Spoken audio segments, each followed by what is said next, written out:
right, good afternoon, everyone. Welcome to our Ray Bay Dive Show. My name is Emily, and I'm an educator here at the Aquarium, and today I'll be talking to you about all the different animals we have here in the tank behind me.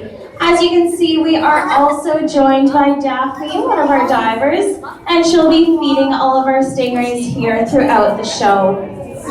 All of our stingrays are fed a daily assortment of clam, squid, capelin, herring. They kind of get a variety, which they are very eager to snack on as soon as one of the divers there enters the water. We have about 40 stingrays here in this tank, made up of 3 different species. The first one I'll talk about are just these little ones, like the one there you can see looks like he's giving Daphne some kisses right now. These are our cow-nosed stingrays. As you can see there, they have 2 round lobes right in the front of their face, giving them the appearance of a cow, which is where they get their names. So these little guys are very social animals, and they're often found in quite large groups as they make their long migrations. In fact, in the wild, cow-nosed stingrays are known to migrate in numbers of over 10,000 individuals. So you might think we have a lot of stingrays here in the tank, but this is quite modest compared to what you could find in the wild. Now the second species of stingray we have in here are these large ones that Daphne just fed right there. These are our southern stingrays. You can often see them just lounging here at the bottom of the tank. Southern stingrays are very well adapted for life along the ocean floor. As you can see there, they have their eyes on the top of their body, but their mouths are on the underside. So you might wonder how they're able to detect their prey through the water. Now what southern stingrays are able to do is use what is called electroreception to detect their prey. What this means is they can detect natural electrical stimuli through the water, such as the heartbeat of their prey or predators. So when they detect their prey, often hiding in the sand, they can use those wide pectoral fins to stir up the sand and reveal their prey. And they can also do this if they want to cover their bodies with sand, if they're trying to hide from a potential predator. And what's neat is you can often see our southern stingrays doing this just upstairs. They're in the shallower end of this tank. And now the third species of stingray we have in this tank looks an awful lot like the southern stingrays, but he's actually the largest one in here. He's called a rough-tailed stingray. I'm just looking around for him right now. Sometimes he likes to hide. He's actually just at the back. I will point him out if he decides to come around to the front. He has distinct thorn-like projections running along his spine and his tail. And if you do get a chance to look at him down here, definitely do, since he won't go up to the shallower end of this tank. But this is not very surprising, since rough-tailed stingrays are one of the deepest diving stingray species, and they're often found at depths of about 200 meters. Yeah, so I will point him out if I see him coming around again, but right now he looks like he's hiding. So as Daphne is feeding our stingrays right now, is anybody worried that she might get a finger or 2 bitten off by the hungry stingrays? Can I see a show of hands? Anybody worried for her? A few people there.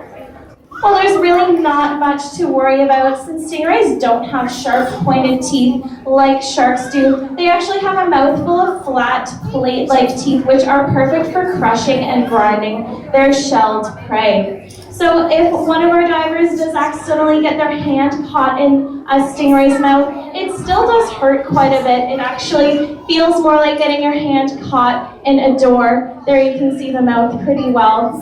With that being said, all of our stingrays are used to being hand-fed by our divers, and so they're not trying to bite them. They know that the fingers are not food for them.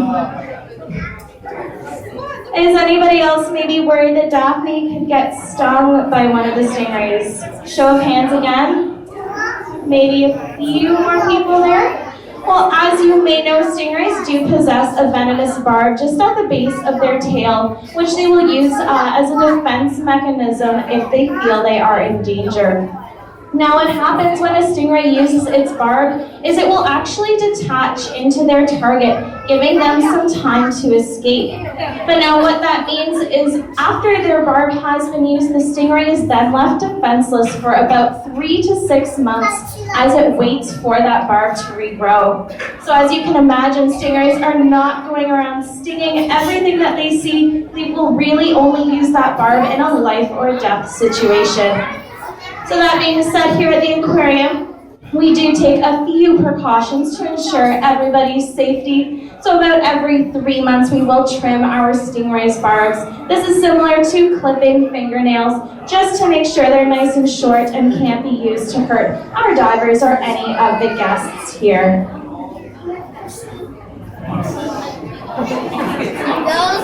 So now that we've been here looking at the tank for a while, do you guys see anything else swimming around other than stingrays?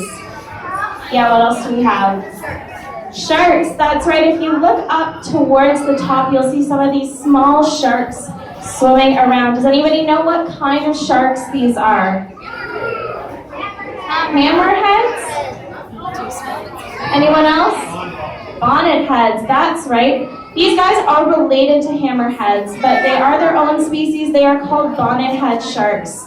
So we have sharks and rays here in the same tank since sharks and rays are related to each other. They belong to a class called elasmobranchs, and one of the unique features of this class is that their skeletons are made of cartilage.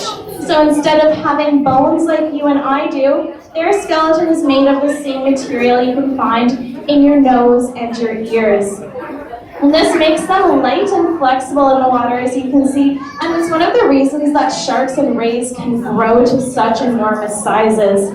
Now that being said, if you take a look at our bonnethead sharks, they are quite small. These guys are actually fully grown. They are the smallest members of the hammerhead family. Another cool thing you might notice if you look at the bonnethead sharks for a while is that they'll never stop swimming.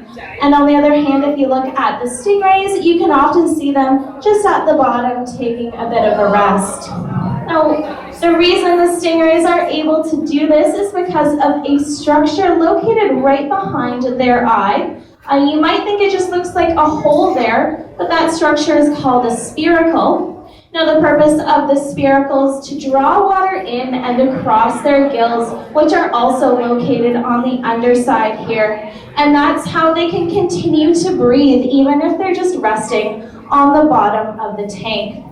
If you can get a closer look at one of the bonnethead sharks later, and if you look near their eye, you'll see that they don't have that spiracle. And what that means is that the bonnethead sharks need to be swimming at all times in order to get water flowing across their gills. So as you continue on through the aquarium here, you will come to our Ray Bay Touch area, where you'll have the opportunity to touch any of the stingrays you see here in this tank. However, one of our important rules up there is that you do not touch the bonnethead sharks. And you guys all know now, this is not for your safety, but it's actually for the shark's safety. Since they need to be swimming at all times, touching them could slow them down and disrupt their breathing. Now, is anybody here kind of afraid of sharks? Can I see a show of hands? Yeah, a few people there. Only big sharks, okay. Well, unfortunately, this is not an uncommon fear since many movies and TV shows have led us to believe that sharks are these vicious, dangerous creatures, when this is really not the case. Do you guys know how many people are killed by sharks every year? 7. Any other guesses? 50? Well, those aren't bad guesses. It's actually only about 10 people in the whole world are killed every year as a result of sharks. Now, on the flip side, how many sharks do you think are killed by humans every year? Thousands? How many thousands? Millions? It's over 100 million sharks are killed every year as a result of humans. So in reality, we are much more dangerous to these animals than they are to us. About 75 million of the sharks caught every year are victims of a process called shark finning. And what this process entails is the fin of the shark will be removed to be used for shark fin soup, while the rest of the shark is simply thrown in the water to sink and die. Another way that sharks fall victim to human activity is via bycatch. Bycatch occurs when a fishing boat goes out and releases a net into the water with the hopes of catching some commercially valuable fish.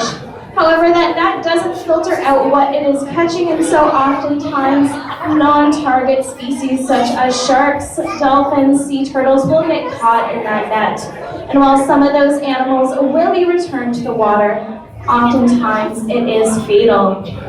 So these are all huge problems, since about a quarter of shark species are estimated to be at risk of extinction. And since sharks are top predators, if they disappear, then the whole ecosystem will also crumble. Now, I'm not just going to leave you here with all of the bad news. There is some good news, and that is that there's something you can do every single day to help the problem, and that is by eating sustainably.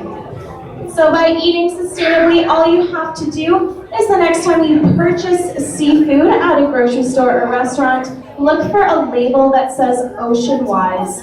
Ocean Wise is a program developed at the Vancouver Aquarium to help consumers make smart, sustainable seafood choices.